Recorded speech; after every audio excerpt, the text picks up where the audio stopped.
বহুদিন আগের কথা, জঙ্গলপুর গ্রামে নারায়ণগঞ্জে একটি পরিবার বাস করত।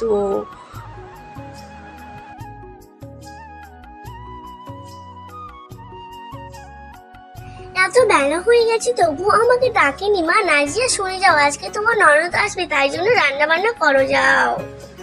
হ্যাঁ মা, সে তো আমি জানি, আমাকে আবার বলতে হবে কি রান্না করবো ভেবে নিয়েছি। ওইদিকে তোর নাজিয়া রান্না করতে থাকে আর সে মনে মনে বলতে থাকে, আমার বাবার বাড়ির লোক আসলে একদম রান্না করতে বলে না, আর নিজের মেয়ে আসলে তাই কত রকমের রান্না করতে দিচ্ছে, অর্ডার দিলে রান্না পাওয়া যায়।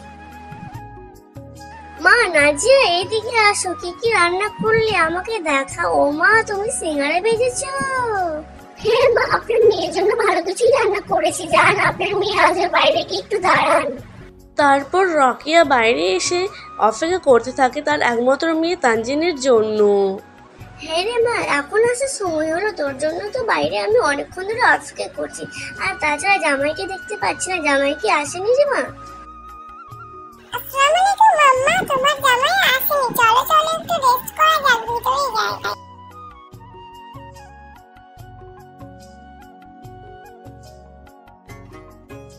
আসসালামু আলাইকুম ভাবি, কেমন আছো? ভাইয়া কোথায় গেছে? ভাইয়াকে তো দেখতে পেলাম না। কেন, তুমি জানো না বুঝি তোমার ভাইয়া এই সময় কথাই থাকে? তোমার ভাইয়া কাজে গেছে আজ। আম্মা, আমি একটা জিনিস ভালো করে বুঝতে পারছি, আমি আসতে ভাবি একটু খুশি হয়নি যখন। হ্যাঁ রে মা, সকালে দেখছি ব্যাপারটা, তাই বলে তোর ভাবিকে কিছুই বলিস না, কারণ ও পরের বাড়ির মেয়ে, পরের বাড়ি ছেড়ে আমাদের বাড়িতে এসেছে। ঠিক আছে মা, অনেক রাত হয়েছে, ঘুমাবো। তারপরে রকিয়া ও তার মেয়ে তানজিন ঘুমিয়ে পড়ে। হ্যাঁ মা, যাচ্ছি। মা নাজিয়া, তুমি এরকম তানজিনের সঙ্গে খারাপ ব্যবহার করো কেন? দেখো, ও তোমার ছোট বোনের মতো। আম্মা, আমার বড় হয়ে গেছে, তানজিনের সঙ্গে আর কখনো খারাপ ব্যবহার করবো না বা হিংসা করবো না। আজ থেকে ওকে আমি ছোট বোনের নজরে দেখবো। তুমি ঠিকই বলেছো মা, আমার নিজের বলতে কেউ নেই তোমরা ছাড়া।